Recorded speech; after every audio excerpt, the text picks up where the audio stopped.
I'm Laura Muraski, and you're watching Build Series. Our next guest has been working alongside Martha Stewart for years. She spent 6 years running Martha Stewart's weddings and is now editor-in-chief of Martha Stewart Living. She joins us today to talk about that and the Change the Day initiative. Please welcome Elizabeth Graves. So Hi. great to have you here. It's great to be here. Thanks for having me. So this initiative is very exciting because it just kicked off. In a nutshell, what is it? Change the Day is very, well, it's essentially what we always try to do in the sense of Martha Stewart Living's always been about life made better, whether it's how you eat, how you live, how you decorate your Easter eggs. And one of the things that we kind of started championing about 6 years ago was American makers, getting into also the importance of what you do to make life better. And in highlighting these great makers, one of the things we discovered, there was a lot of people who were doing amazing things in the world to help improve the way we live for everyone. And they might not have had a physical product. And I think the first example was when we were picking our American makers for 2016, we awarded Girls Who Code an award, and I thought, you know, we really need a change maker. So that kind of developed it into a column. And we thought, let's really try to highlight these amazing change makers, people who are doing great things. In the case of Girls Who Code, it was people, you know, they're trying to teach girls and close up that gender gap, which was amazing. So why don't we highlight these change makers, but then really start taking an idea and turning it into action. So this entire cross-platform campaign starts in book with this issue. We highlight our first change maker, and our first initiative is trash. So our change maker is Lauren Singer. She is a zero waste advocate, and she has great ideas for how to lower the garbage we put out there. Because the truth is we're 5% of the world's population as Americans, but we generate 50% of the trash. So it was one of those things too that I thought, you know, we can all impact in a small way. And if we can get people to do one thing, take the pledge online, which everyone can do at marthastewart.com/curbwaste, we can start kind of collectively changing the day. So that's essentially where the idea came from. It was something that was really natural to the brand, something that's very dear to Martha's heart, and kind of inherent in the way we do everything. You know, the way we think about cooking, you need good tomatoes to do that. The way we think of gardening, it isn't about like spraying a bunch of pesticides everywhere. So I wanted to, you know, highlight what we do, and then also help people make a change. Because I don't know about you, but last year I kind of was getting a little frustrated and thinking, how do we make an impact? And so this is a step in the right direction, starting with small things that you can do. The first pledge is all about minimizing trash at lunchtime, and doing that. So it's big, but you know, hopefully great, and will help people feel good. That is an incredible statistic. What can you do to minimize trash at, you know, lunchtime? At lunchtime. Well, if you think about it, if you go to a takeout place, or my pharmacy, as I just did, and I was like, you put that in.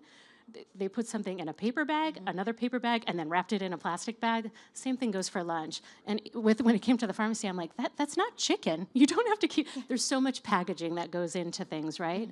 So when you think of lunchtime, you can pass on that plastic bag. You can, I mean, a lot of us, I don't know if you're like me at all, my purse could fit a small, you know, Honda inside. I can put my salad in there, or carry a tote. You can keep, whether it's metal utensils or bamboo utensils in your desk, and use those instead of using plastic utensils every day. And all those things will really help. Even just bringing your lunch in a reusable container is a great way of cutting down trash, because each of us, or the average American, does generate about 5.7 pounds a day. And then you take and look at that as a household, that's like more than 20. So all these little things, the good news, they have an impact. And I think once you start doing little things, you almost don't want to negate those efforts, and it builds. And that's what we're hoping to do.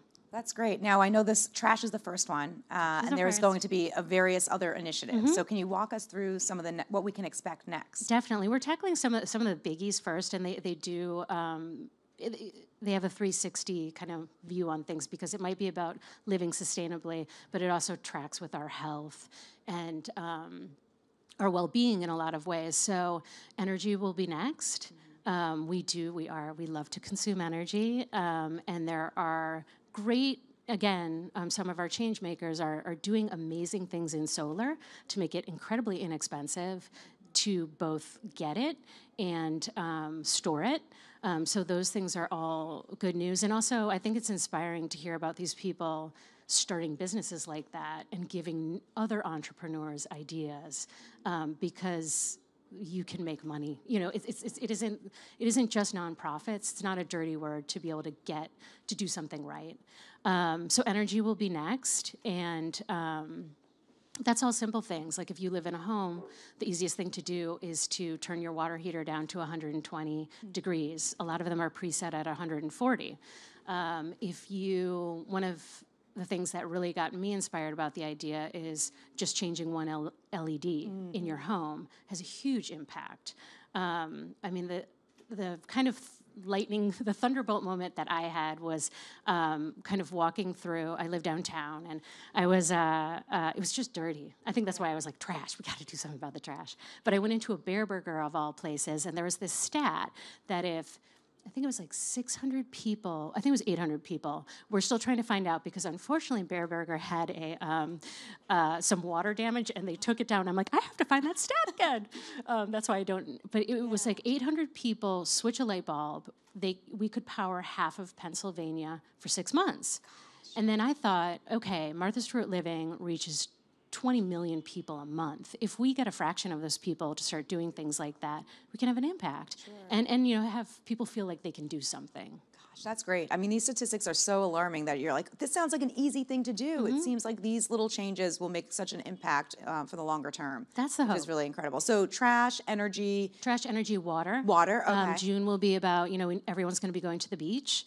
And there are, I don't mean to be the shocking statistic girl, but we'll just keep going with it. I mean, the beach, we know the plastic that's going on there. By 2050, they estimate if we keep going in the direction we're going, there might be more water bottles in the water than fish.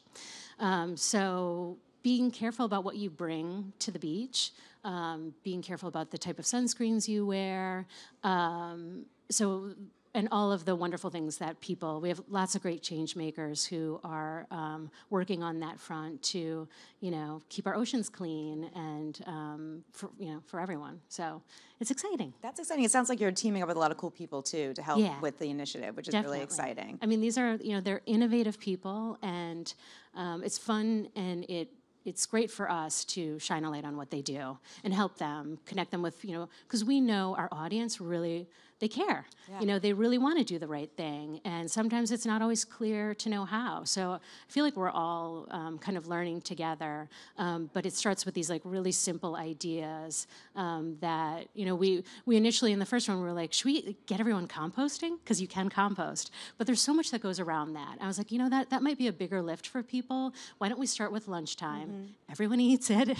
And so we really want to get things, again, people inspired to take a small step and then have it, that collectively makes a big impact, but then I think it really starts to, you know, we did a very, very soft launch. I called it our friends and family launch of just saying no to plastic straws. And once you do that, you kind of are like, well, maybe I shouldn't do the plastic bag. Maybe I should rethink that. It just makes you more mindful and more aware.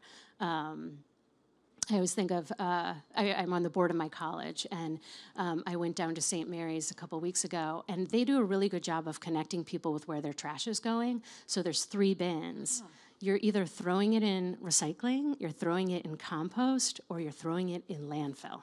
So there's no disconnect of where it's going. Yeah. And I think that's, you know, we just have to be cognizant of it. Yeah, and I think that's a good point about the ripple effect. You change the, you know, I don't do straws anymore, and then the ripple effect, no bags, et cetera, and it just sort of goes up from there. So Definitely. That's really, really interesting. So you've been heading up Living now for 2 years. 2 years. And of course you've been involved with weddings, you know, for 6 or 7 years before that. What are some changes that you brought to the forefront since taking on Living?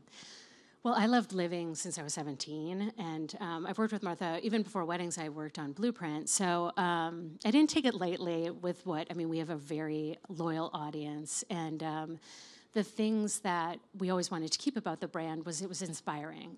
even at the age of 17, when it was my mother's magazine, and I lived in a cinder block dorm, or almost at that point, I wanted to do everything that I felt like I was always learning something, and it was inspiring me to have that kind of why not spirit, and I feel like that's one of the things I really wanted to play up, more of like, why not learn to do something? Why not take these experiences and make them better by making great food with your friends? Because I think the living is in such a wonderful space right now, especially in these times, that we really play in people's lives.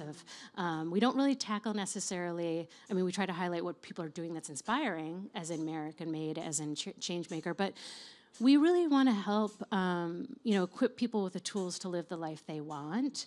And I wanted to keep doing that, keep giving inspiration, and keep showing homes that were not necessarily the trendiest homes, but were the homes that were really personalized. And because I feel like,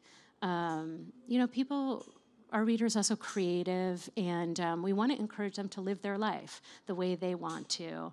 A lot of our ideas, whether they're DIY ideas, and we love to roll up our sleeves and do stuff, are all like, take it and make it yours. Paint it the color you want it to be. We're not saying like everything's green this year. Sure. Like if you love purple, do it.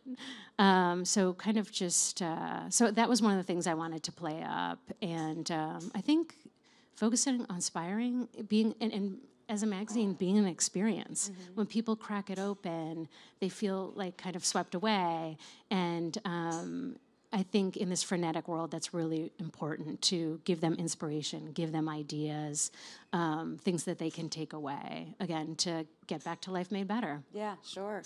How involved is Martha on a day-to-day? Like how often does she come to the office, and how often do you guys chat? We chat often.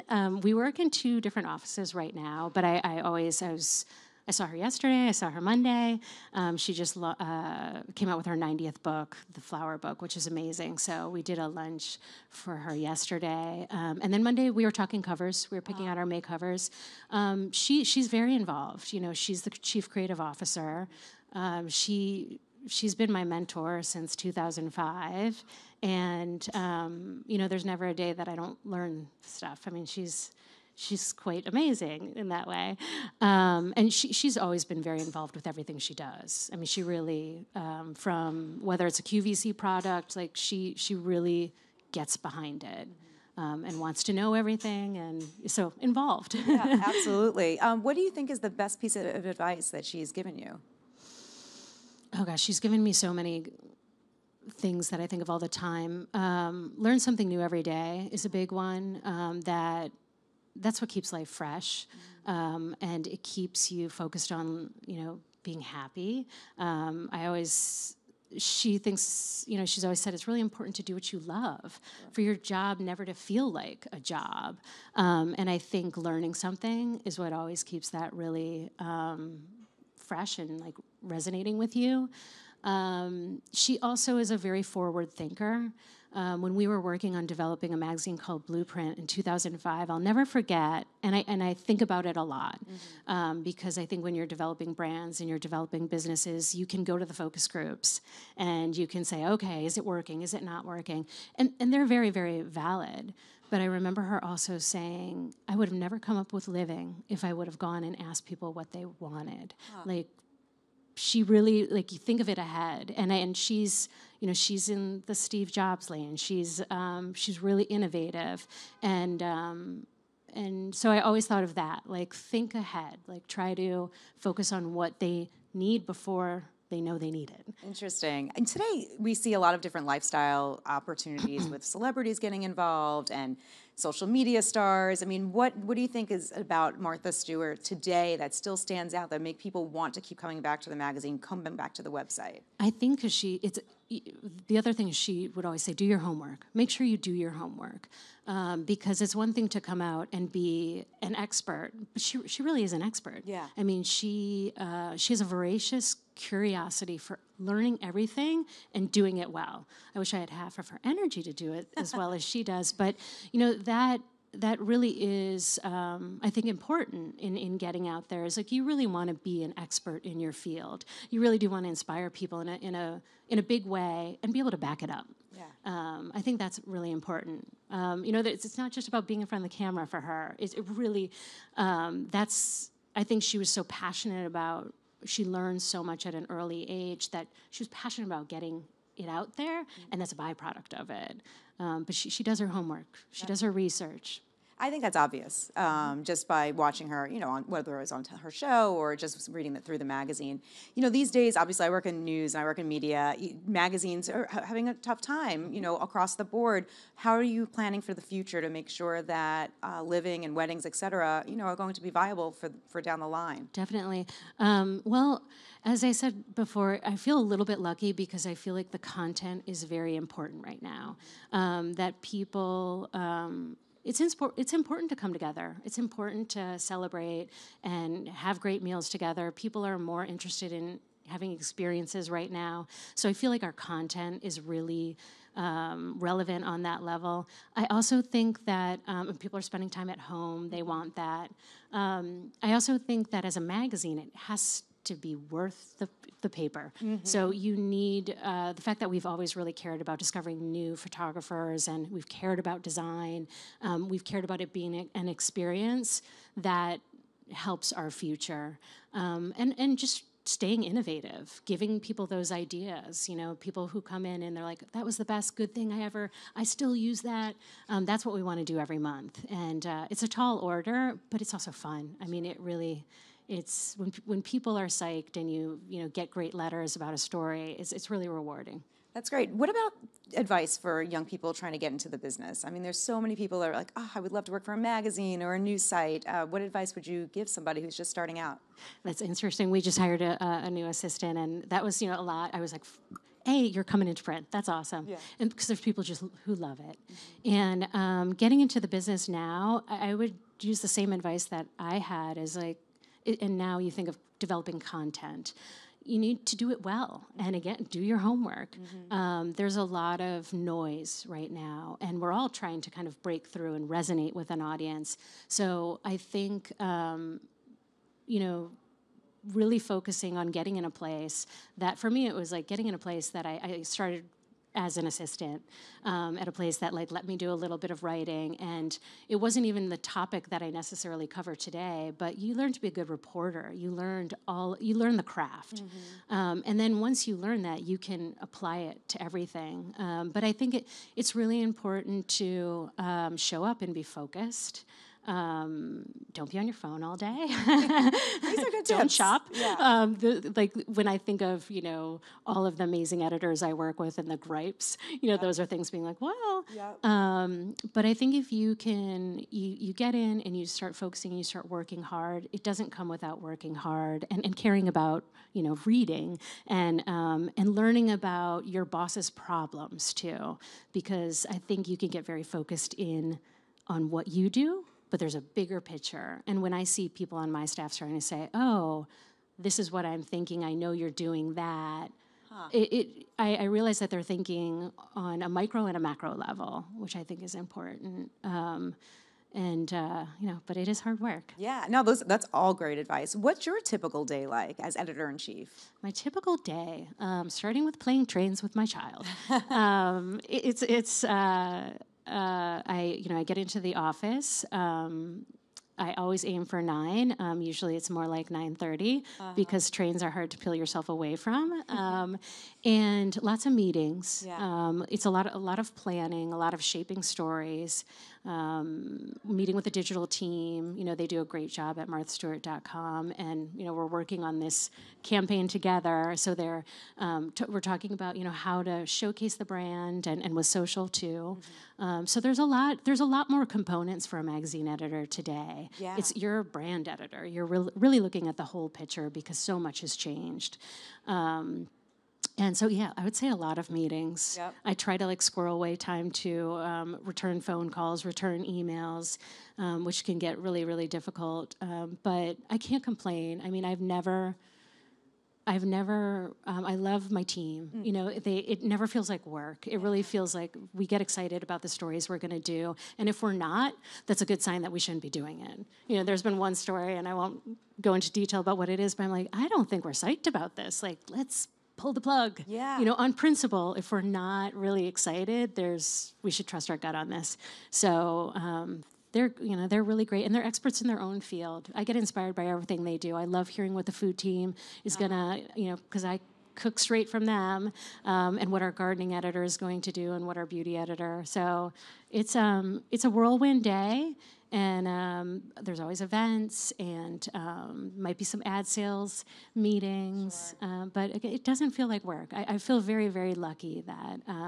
I think there's nothing, to me, I hate when I hear my friends say, I hate my job. Yeah. Like, life's too short to hate what you do on a day-to-day basis, and I love it. I think that's a great advice, too, is to follow your passions, right? Definitely. And if you love what you do, then, like you said, it does not feel like work. It's a blast. Exactly. So, well, it's been great talking with you. I have some questions from the crowd, so let's get to it. Hello. Hi. You were speaking about how people individually could not be so wasteful. I wanted to know what you thought maybe the country as a whole can do to not be wasteful, maybe the way products are packaged or sold. Definitely. I mean, I think there's a lot of things we can do. I think the good news on more of the corporate level is people are really wising up to packaging, and we are doing a thing called Companies That Care Online that's focusing on what everyone's doing. But yes, it's the packaging, cutting it down, and also being mindful that you can recycle a lot of it. You'd be surprised how many people might buy a beauty product that's in a plastic. Generally, ones and twos, rigid plastic is the most recyclable version. So is glass. So is aluminum. Aluminum, for example, I think. Out of all of the amount of aluminum we have right now that's been ever made, 75% is recycled. So it's a really, really great medium. Hopefully no tariff makes it trickier to have. But, glass, aluminum, smart about plastic. The reality is just like plastic's because it's so in use. I looked at a statistic from Brita, for example, and like every second, like 2,000 bottles are in, and I don't know a machine that can handle that type of volume to recycle it. So I think, cutting down on that is going to be a big thing. And making sure that everyone is recycling, that you incentivize people to do it and you make it easy on them. The good news is New York is really great about it. New York has one of the best recycling programs and one of the best composting programs. There's so many things you can do. At first I was like, compost in the city? You actually can. I mean, it really is. I think we're a good model of how to do it. Great, thank you. Who's next? Right here. Hi. Hi. So you mentioned before how much of an innovator Martha Stewart is. Are there any other innovators, influencers, writers, whoever it may be, that you keep in mind when creating content and campaigns for a living? Oh gosh, there's so many. We're always, a lot of the makers are American makers. They always leave something on me because I love the fact that they focus on doing what they love. I think look at the kids in Parkland right now. These kids are innovators. They're very inspiring right now. I think we're living in what's going to be a very interesting year. I do think it's going to be the year of change on so many fronts. And so there's so many individuals out there that are kind of catching my attention. Oprah, you can't miss right now. I think there's a lot of people. Some of the people we're highlighting more, like I'm a little bit of like a tech geek when it comes to some of the things that are people. There's a company in Southern California called SmartFin that they're putting little chips on people's surfboards to help give data back to, I believe it's the Scripps Institute, don't quote me on that, but just to help find out more information about the water, because they realized the buoys are in certain areas, but they didn't have a lot when they looked at things from NASA. See, I do kind of geek out on this stuff, that they didn't have pictures of, they saw things in the water, but they're like, what's happening in the area that surfers are hanging out and trying to catch waves? So I love things like people being creative and kind of helping. I think the interesting thing is like helping people be better American citizens so that we aren't these polluters, but better global citizens too. I mean, I think that all of those ideas are really innovative and inspiring. Great, thanks for that. Who's next? Hi, thank you for being here. Thank you for having me. What's the decision process each month for what the cover will look like? What the cover will look like? Well, when it comes to April and Easter changes, sometimes it's in March, people love our kind of creative ideas for holidays. We really love, like, whether it's a big moment or a small moment, we embrace the holidays in a big way because it's living, you know, it's happiness. We all want people to live better and happier lives. So a holiday will play a factor if it's existing. But I think no matter what, it has to be an idea. It isn't just kind of like a pretty picture. Hopefully it's a pretty picture, but hopefully it's something that you're like, oh, that's intriguing. What is that? People come to expect like an iconic idea. So it's not always the easiest tall order. It's a tall order, but we try to, make something beautiful and also have it be functional and something that you could do. Great, thank you. Tell us one more time how we can get involved in this campaign. Well, if you go to marthastewart.com/curb waste, you can sign up for the pledge. We don't ask your email, nothing. We won't bother you unless you want us to. But if you do, you can get a newsletter that keeps you in touch with the campaign and how the campaign is going. Because, of course, we want more and more people to do it, to be able to turn around and say, look what we did. And there's also great resources at marthastewart.com. There's the Companies That Care part of it. We also expanded an A to Z on how to get rid of everything. It was one of our most popular stories last year, but people really didn't know, they're like, what do I do with my old TV? What do I do with, my old phone? What do I do with the tutu? So it was an A to Z on kind of how to get rid of everything that we've updated, and that's online as well. There's also resources for recycling state by state, and we're also going to be following people who are trying out composting, which will be sure to be fun. So there's lots of great things at marthastewart.com to get involved. Awesome. Well, thank you so much for your time today and getting the word out about this great campaign. And give it up one more time, Elizabeth Graves. Thank you.